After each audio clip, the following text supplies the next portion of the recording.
أعوذ بالله من الشيطان الرجيم بسم الله الرحمن الرحيم قل هو الله أحد الله الصمد لم يلد ولم يولد ولم يكن له كفوا أحد صدق الله العظيم.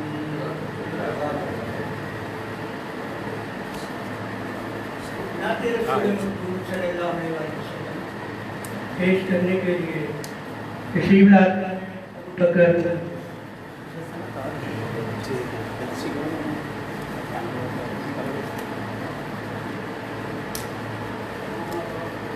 حکمت قدر دے پاتے ہیں.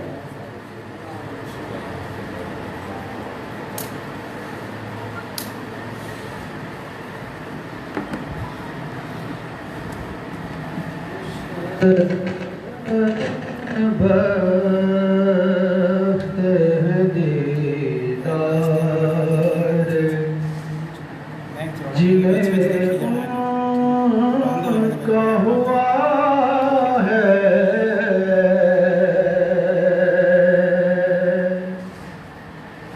خوش بخت ہے دیدار جنہیں ان کا ہوا ہے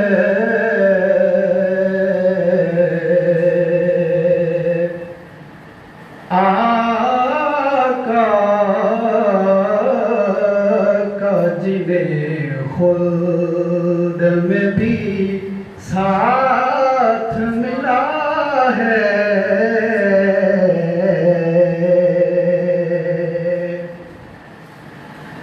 ایک بار قدم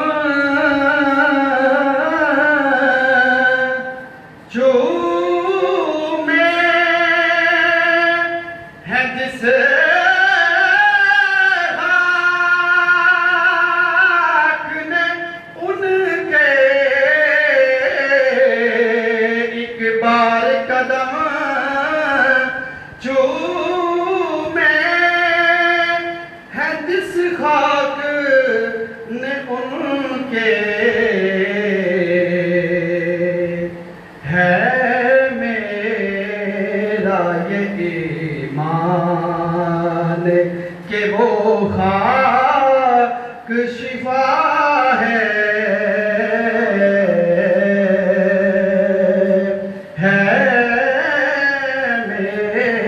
میرا یہ ایمان کہ وہ خاک شفا ہے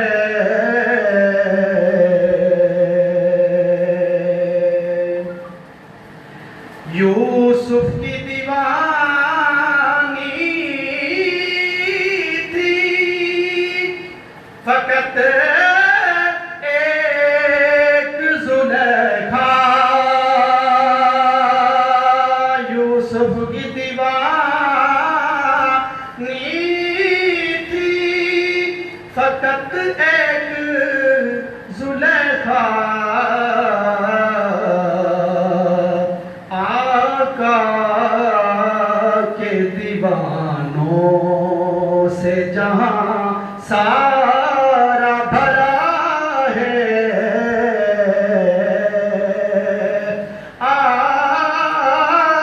آقا کے دیوانوں سے جہاں سارا بھرا ہے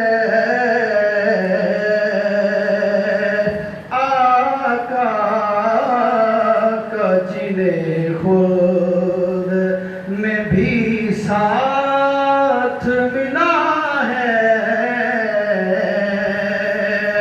خوش بخت ہیں دیدار جنہیں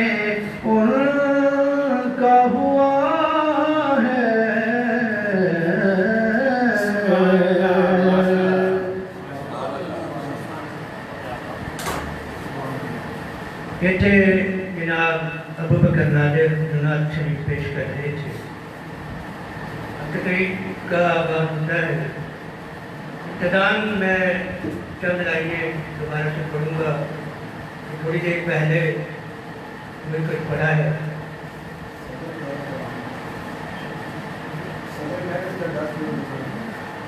اس محفل کی صدارت پروفیسر خوشی محمد اختر کر رہے ہیں اور مہمان خصوصی میں ڈاکٹر ریاض مجید صاحب، ڈاکٹر ریاض قادری، پروفیسر ریاض قادری اور یہ لوگ ہے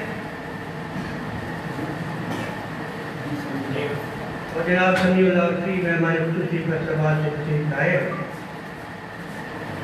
یہ کتاب جو سروش دل میرے نام کے میری کتاب کے نام سے تھوڑی سی جمع ہو گئی، تو اس حوالے سے مجھے ذہن میں آ رہی تھی. سروش دل میں پروفیسر ڈاکٹر ریاض مجید صاحب کا بہت وسیع مضمون ہے. اس کے بعد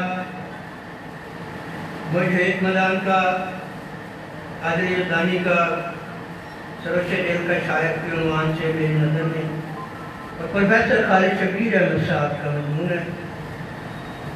شاعری ایک مشکل فن ہے اور فن کے طور پر اپنائی جائے تو یقیناً بہت مشکل فن ہے.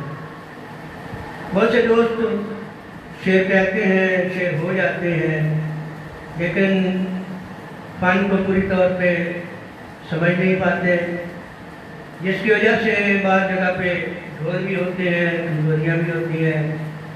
لیکن حفیظ الرحمان حفیظ نے جس طرح شعر کہا، میرا خیال ہے شعر اسی طرح کہنا چاہیے، پوری طاقت کے ساتھ، پوری ذہنی ہم-آہنگی کے ساتھ شعر میں ڈوب کر شعر کہا جائے. انہوں نے جو شعر کہا ہے قابل تقریر رویہ ہے ان کا، اور اس کی داد نہ دینا ان کا ہمدردی کی ذریعے ہوگی. میں اپنے مضمون سے صرف چند لائنیں پڑھوں گا کیونکہ پہلے بھی پڑھی جا چکی ہیں. اس مضمون میں میں نے کوشش کی کہ سروش دل کے شاعر کو پورے طور پر اجاگر کیا جا سکے.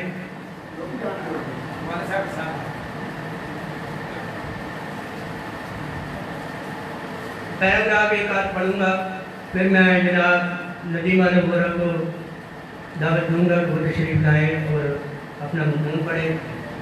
تو ایک پیراگراف، شعر کے بنیادی تقاضوں یعنی وزن، خیال اور قافیہ کو نبھاتے ہوئے چھوٹی دیر میں شعر کہنا آسان ہے، خصوصاً عمومی نوعیت کے خیالات اور احساسات کی ترجمانی چندہ مشکل نہیں. یہی وجہ ہے کہ سادہ بیان مطلق ان پڑھ شاعر کو بھی مقامی سطح پر جلد ہی شہرت مل جاتی ہے، مگر وسیع تر منظر نامے میں وہی شاعر نمایاں ہوتے ہیں جو فکر و فن دونوں حوالوں سے وسعت بے پایہ رکھتے ہیں. ظاہر ہے اس کے لیے اعلیٰ تعلیم، وسیع مطالعہ، بارے نظری، علم عروض اور فن شعر سے واقفیت، زبان کی نزاکتوں اور باریکیوں سے آگاہی، زبان کی اہمیت، ترقی اور تبدیلی سے باخبر ہونا لازم ہے.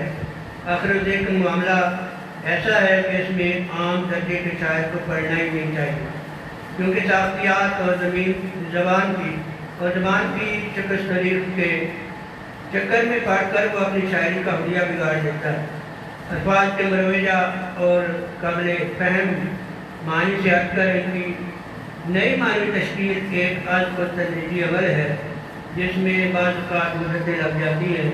دیکھا یہ گیا کہ بعض نامور شعراء ادبا کی اس نوع کی ذاتی کاف سے جذبتی ثابت ہوئی اور رواج نہ پا سکیں. ایسے میں میدان سخن میں حقیقی کامیابی کے جھنڈے وہی گاڑ سکتا ہے جو تازہ کاری کی واضح مثال ہو اور لفظ معنی کے مضبوط رشتے کو منسوخ کیے بغیر اچھا شعر کہنے پر قادر ہو. جناب حفیظ الرحمان حفیظ نے یہی کیا کہ خالصتاً اپنے فکری توانائی کو بروزگار لاتے ہوئے شعر کہا. اب میں دعوت دوں گا جناب ندیم اعظم وغیرہ کو کہ وہ تشریف لائیں اور سروش دل کے بارے میں اپنے خیالات کا اظہار کریں.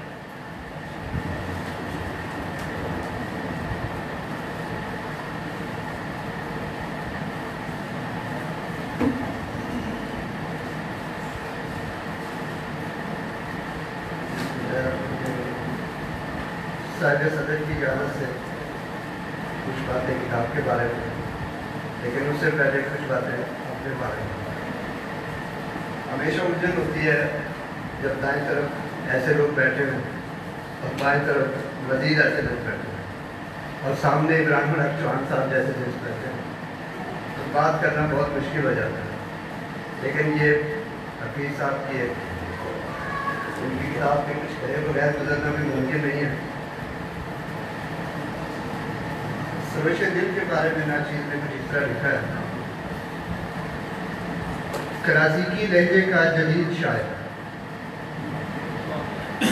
سروش دل حفیظ الرحمان حفیظ کا پہلا شعری مجموعہ ہے۔ اس کی شاخ سے بیشتر ہم مشاعروں میں ان کے سوانح کلام سے گائے بغیر لطف اندوز ہوتے رہے ہیں، لیکن کتاب کا مطالعہ جس نشاط انگیزی کا سبب بنا اس کا اظہار الفاظ میں کرنا مشکل ہے۔ لمبی چوڑی تفصیلات کے بغیر کتاب میں 3 شخصیات نے مضامین لکھے ہیں، اور شخصیات ایسی کہ جو میدان سفر میں اپنی کامیابیوں کے جھنڈے گاڑ کر اپنے کمال فن کا لوہا منوا چکی ہیں۔ اب ایسے مضامین کے بعد ناچیز کیا تبصرہ کرے اور کیا رائے دے۔ کتاب میں شامل مضامین میں پہلا مضمون سروش دل از پروفیسر ڈاکٹر ریاض مجید، دوسرا سروش دل کا شاعر میری نظر میں از عابد یزدانی، اور تیسرا منفرد لہجے کا شاعر از پروفیسر خالد شبیر۔ مضامین کے اس طرح ذکر کرنے کا مقصد اصل میں یہ بتانا ہے کہ ڈاکٹر ریاض مجید نے اپنے مضمون میں 40 اشعار کو شامل کیا، جناب عابد یزدانی نے 26 اور جناب خالد شبیر احمد نے 8 اشعار۔ یہ کل ملا کر 74 اشعار بنتے ہیں۔ اگر اس کتاب پر مزید تبصرہ نہ بھی کیا جائے تو یہ 74 اشعار، 74 اچھے اشعار کا ایک شعری مجموعہ میں موجود ہونا کتاب کی کامیابی کا منہ کھولتا ثبوت ہے۔ اگر آپ مضامین نگاروں کا عدمی مقام اور ذوق سفر ذہن میں رکھیں تو میری بات کا وزن زیادہ بہتر محسوس کر سکیں گے۔ کتاب کی ابتدا میں شامل مضامین پڑھنے کے دوران ایک پریشانی یہ بھی دامنگیر رہی کہ شاید تمام اچھے اشعار زیور تبصرہ سے آراستہ کر دیے گئے، تو اب کس مواد پر حاشیہ آرائی کی جائے۔ لیکن جب کتاب کا شعری مواد زیر مطالعہ آیا تو یہ پریشانی دم توڑ گئی۔ آپ حیران ہوں گے کہ کتاب اچھے اشعار سے بھری ہوئی ہے۔ حفیظ الرحمان حفیظ شاید عمومی شاعری کرتے ہی نہیں ہیں۔ تقریباً ہر غزل میں اعلیٰ درجے کے اشعار کی موجودگی ان کے کمال فن کے اعتراف پہ مجبور کرتی ہے۔ مجھے ایک مشکل یہ بھی درپیش ہے کہ میں اس معیار کی تعریف نہیں کر پا رہا جس معیار کے اشعار مجھے پڑھنے کو ملے۔ کرنا تو میں یہ چاہتا تھا کہ صرف منتخب اشعار آپ کی سماعتوں کی نظر کروں، اب تبصرہ کی مشقت سے بچ جاؤں، لیکن کیونکہ آپ اپنا تعارف عوام باہر کیے ہیں، لیکن راہ و رسم دنیا بھی ایک چیز ہے۔ مجھے حفیظ الرحمان حفیظ کی شاعری میں جو خوبصورتی بہت زیادہ انسپائر کرتی ہے وہ ہے ان کا انتخاب ردیف۔ اس معاملے میں موصوف بلا شبہ منفرد ہے۔ ایسی عمدہ ردیفوں کا استعمال، ان کا ماہرانہ نبھاؤ ان کا ہی خاصہ ہے۔ عربی اور فارسی ردیف کا انتخاب کرنا بلا شبہ اس روایتی ماحول میں جرأت رندانہ کے زمرے میں آئے گا۔ حفیظ الرحمان حفیظ کی شاعری کا دوسرا مرکزی پہلو ان کا کلاسیکل انداز ہے، جو ناچیز کے لیے ایک الگ کشش رکھتا ہے۔ خوبصورت خیال کو کلاسیکل انداز میں کسی منفرد ردیف میں سننا کسی خوش ذوق سامع کے لیے گویا نشاط سماعت کی انتہا ہے۔ مضامین تازہ اور خیال نو بہ نو کی حفیظ الرحمان حفیظ کی یہاں کوئی کمی نہیں۔ آپ روایتی مضامین کو اشعار میں مانتے ہی ہیں، لیکن دور حاضر کے جاری معاملات سے بے خبر نظر نہیں آتے۔ شاعر کا احساس ہونا تو تسلیم شدہ امر ہے، لیکن یہ احساسیت جب تک بیان میں جذبہ افروز نہ ہو قاری کو متاثر نہیں کر سکتا۔ اس کے لیے شاعر کو وہ انداز بیان اختیار کرنا ہوتا ہے جس میں شاعر اپنی احساسیت کے سبب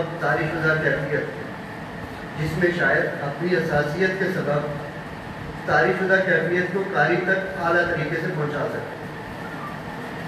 جناب حفیظ جہاں بھی کامران کرتے ہیں۔ چند اشعار۔ گل چاند رات کی آرزو کا خمار تھا، وہ نہیں رہا، مجھے ہر گھڑی وہ جو انتظار بہار تھا وہ نہیں رہا۔ ایک اور شعر، ہر آدمی کی جبین پہ ہزار غم کے نقوش، لکھی ہے کس نے یہ لوہے عذاب چہروں کی۔ اشعار کے انتخاب میں کوشش کی ہے کہ مختلف طرح کے مضامین سامنے آ جائیں۔ اس پہ کیوں تاثیر کی کوئی کلی چٹکی نہیں، سونی سونی سی ہے کیوں شاخ دعا، کچھ تو بتا۔ سر رگوں بیٹھا ہے کیوں تنہائیاں اڑے ہوئے، کیا کسی محفل میں تو بھی لٹ گیا، کچھ تو بتا۔ راہزن یا راہبر تھا میں بتا دوں گا تجھے، لوٹنے والے کا کیا انداز تھا، کچھ تو بتا۔ شاید سماج کا دل ہوتا ہے، شاید معاشرے کی آنکھ ہوتا ہے، شاید ماحول کا نفاذ ہوتا ہے، شاید اجتماعی ضمیر کا مدد ہوتا ہے۔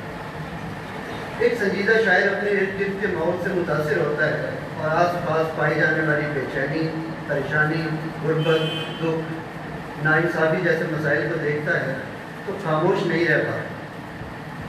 وہ مایوس بھی ہوتا ہے، کبھی امید کا سہارا ڈھونڈتا ہے، کبھی دکھ کے سمندر میں خود ڈوب رہا ہوتا ہے، کبھی کسی ڈوبتے کے لیے سہارا بن رہا ہوتا ہے، اور ان سب کیفیات کا اپنے اسلوب میں ذکر کرتا ہے۔ چند اشعار ملاحظہ فرمائیں۔ جلاؤ اپنی مڈیروں پہ مشعلیں اپنی، کریں کہ خاک اجالا ادھر ادھر کے چراغ۔ کچھ بات امیری و غریبی کی نہیں ہے، کرتا ہے اثر سیرت و کردار کا جادو۔ یہ جنگ آخری ہوگی میری اندھیروں سے، میں لا رہا ہوں خود اپنے لہو سے بھر کے چراغ۔ فلک سے جانے کیوں برکھا شراروں کی برستی ہے، کبھی جو 4 دنوں سے میں اپنا گھر بناتا ہوں۔ یہاں وہ قمر جلالی کا ایک شعر یاد آیا، کب میرا نشیمن ہے چمن گلشن میں گوارا کرتے ہیں، غنچے اپنی آوازوں بجلی کو پکارا کرتے ہیں۔ ایک شعر سنیں، ہے سوال آدم کے بیٹوں سے میرا، دختر حوا نے کیوں بیچا ہوگا۔ ایک میرا ہی مکان سیلاب کی زد میں نہیں، یہ جو ڈوبے گا تو ڈوبیں گے کئی گھر اور۔ حساس انسان جب معاشرے کی ناہمواریوں کو اپنی آنکھ سے دیکھتا ہے اور ان کے حل کی کوئی صورت نظر نہیں آتی، کوئی صورت نظر نہ آنے پر اپنے غم اور غصے کو بغاوت کا رنگ دیتا ہے اور کچھ ایسے کہتا ہے، ہم سے دیوانے بانداز دیگر جیتے ہیں، اشک آنکھوں میں لیے خاک بسر جیتے ہیں۔ اور یہ شعر تو شاید کتاب کا منتخب ترین شعر ہوگا۔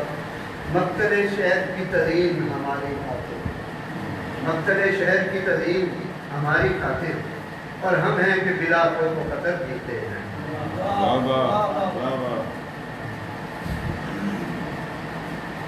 حفیظ الرحمن حفیظ کے کلام میں جو پہلو ماہ کامل کی طرح درخشاں ہیں وہ ان کی منفرد لطیفے اور کلاسیکل انداز ہے، اور ناچیز بلا خوف تردید یہ دعویٰ کرنے میں حق بجانب ہے کہ اس میدان میں حفیظ الرحمن حفیظ کا دور دور تک کوئی ثانی نہیں۔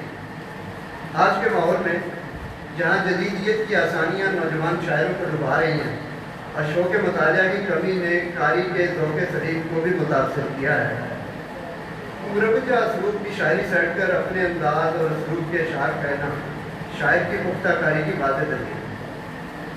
نتنے لطیفے ہیں جن میں عربی اور فارسی لطیفے بھی شامل ہیں، نہایت طریقے سے نبھایا گیا ہے، بلکہ یوں کہنا مناسب ہوگا کہ شاعر جتنا مشکل رستہ چنتا ہے اس کا راہوار تخیل اور مہمیز ہوتا ہے، اور مشکل مراحل آسانی سے سر کرتا ہوا سین غزل میں خوشگوار اشعار کے پھول کھلاتا چلا جاتا ہے۔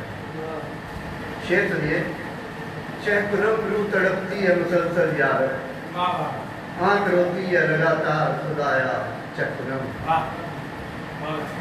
خون بہا مانگتا ہوں جس سے میں خونے دل کا، دل ہے خود اس کا طرفدار خدایا چہ کنم۔ وہ کیوں کر، یہ ان کی معلوم ترین غزل کہیں گے، وہ کیوں کر مجھ سے ہے برہم نمی دانم نمی دانم، ملاقاتیں بھی ہیں کم کم نمی دانم نمی دانم۔ ایک اور شعر کے چراغ عزت میں تمنا جلا جلا نہ جلا، دیار عزیز منور ہوا ہوا نہ ہوا، دل پسندہ کو تسلیم ملی ملی نہ ملی، نگاہ یار کا جادو چلا چلا نہ چلا۔ حفیظ الرحمن حفیظ کا رنگ تغزل بلا شبہ اکنامک شاعر کی اعلیٰ فکر اور فنی مہارت کا مظہر ہے۔ راکب التحریر کے خیال میں رومانوی شاعری میں آپ کا انداز، الفاظ کا انتخاب اور بیان آپ کے کامل شاعر ہونے کا منہ بولتا ثبوت ہے۔ کچھ اس موضوع کے اشعار دیکھیے۔ افلاک سے گرنے لگے تارے بھی چھنا چن چن، افلاک سے گرنے لگے تارے بھی چھنا چن، جاگا تیری پازیب کی جنکار کا جادو، اور چاندنی چھونے نہ پائے دیکھنا۔ جناب ایوب صاحب تشریف لائے ہیں۔ میری خوش قسمتی ہے کہ میرے مضمون کا زیادہ حصہ ختم ہو چکا ہے۔ سر پھر آپ کو ضرورت سلامت رہیں سلامت۔ چاندنی چھونے نہ پائے دیکھنا، چاندنی چھونے نہ پائے دیکھنا، ہو نہ جائے آپ کا میلا بدن، چند آنسو چند یادیں ادھر بدر کی ٹھوکریں، بس یہی ہر دور میں ہے عاشقی کی داستان۔ زندگی ایک سراب ہو جیسے، نامکمل کتاب ہو جیسے، شاہ نجگاں پہ اشک اٹھتے ہیں، ہجر کی رات عذاب ہو جیسے۔ اور شعر سنیے۔ شب کے جوڑے میں چاند ہے ایسے، شب کے جوڑے میں چاند ہے ایسے، گیسوں میں گلاب ہو جیسے، جس پہ لکھی گئی میری قسمت وہ کسی اور کی ہتھیلی ہے۔ آؤ صحن چمن میں بیٹھتے ہیں، چاندنی رات ہے چنبیلی ہے، ان سے امیدیں وفا رکھنا تو ایسا ہے حفیظ، نقش پر آب ہو جیسے کہ بنائے نہ بنے۔ وہ جو چاند رات کی آرزو کا کمار تھا وہ نہیں رہا، مجھے ہر گھڑی وہ جو انتظار بہار تھا وہ نہیں رہا۔ حاصل مطالعہ شعر پیش کرتا ہوں۔ کس کو مطلوب کیا جائے، کسے چھوڑا جائے، فیصلے کے لیے الفاظ نکالے، میں تو کہتا ہوں کہ دو چار بہا کر آنسو، آب روئے شب ہجراں ہی بچا لی جائے۔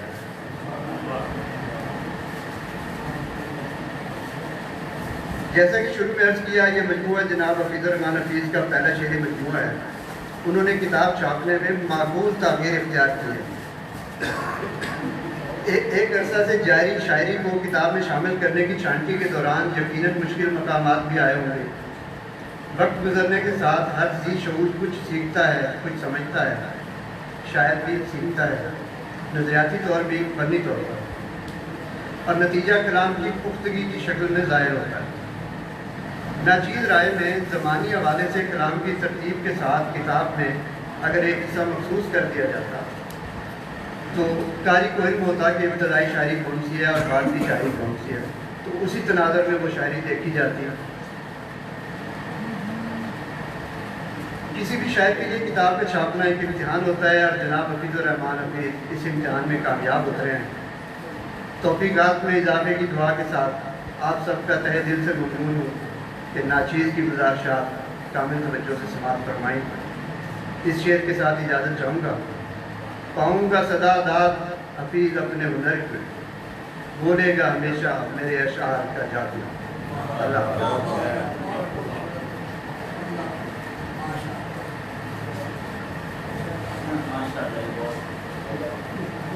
یہ تھے ندیم عالم حضرات جو قلم کاری کا جوہر دکھا رہے تھے۔ اب میں ملتمس ہوں جناب طارق محمود رائی سے کہ وہ منظوم خراج تحسین پیش کریں۔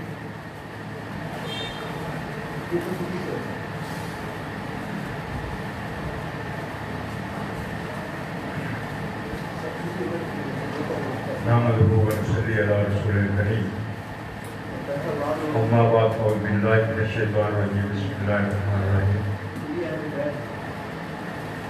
سب سے پہلے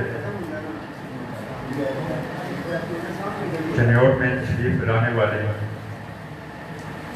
ادب کی علاوہ شخصیت ڈاکٹر ریاض نبی صاحب کو دل کی گہرائیوں سے خوش آمدید کہتا ہوں،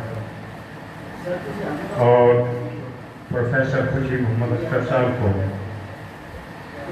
اور حفیظ الرحمان حفیظ صاحب کو دل کی گہرائیوں سے مبارکباد پیش کرتا ہوں۔ نظم میں نے ابھی کہی ہے، اس میں کمی بیشی رہ جائے تو ترنم سے پڑھوں گا۔ عطائے کردگار ہے، صدائے پروکار ہے، نوائے نو بہار ہے، سبھی کہو سروش دل۔ عطائے کردگار ہے، صدائے پروکار ہے، نوائے نو بہار ہے، سبھی دل کہو سروش دل، سبھی کہو سروش دل، سبھی کہو سروش دل۔